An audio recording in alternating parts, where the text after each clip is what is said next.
Hello, আমি পিউ। আজ যেহেতু অঘ্রাণ মাসের সংক্রান্তি, সেজন্য ইতু পুজোর আজকে শেষ পুজো। তাই সকাল সকাল আজকে ঘুম থেকে উঠে একটু রেডি হয়ে নিয়েছিলাম একবারে। আর রেডি হয়ে ইতু পুজোর ফার্স্ট পুজোটা করে নিয়ে দুজনে মিলে বেরিয়েছিলাম বলতে আমাদের না বিয়ের আগে থেকেই ইচ্ছে ছিল যে মেলায় বাড়িতে গিয়ে পুজো দেওয়ার, কিন্তু সেটা কোনো কারণবশতই সম্ভব হচ্ছিল না। তাই একটু ফ্রি থাকায় সেজন্যে বেরিয়ে পড়েছিলাম।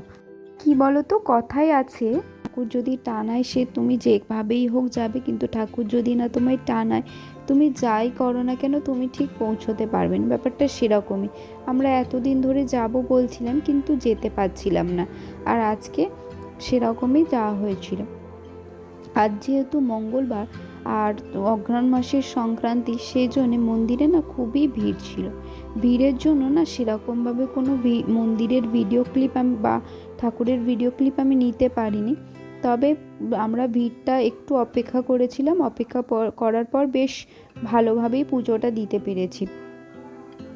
আর কি বলো তো, আমি না মা আমার প্রচুর কথা শোনে, সেজন্য আমি বারবার মায়ের কাছে যেতে চাই, কিন্তু ওই যে বললাম যেতে পারি না সব সময়। ঠাকুর তোমাদের সবার মঙ্গল করুক। যদি ভিডিওটা ভালো লাগে একটু লাইক কমেন্ট করে পাশে থেকে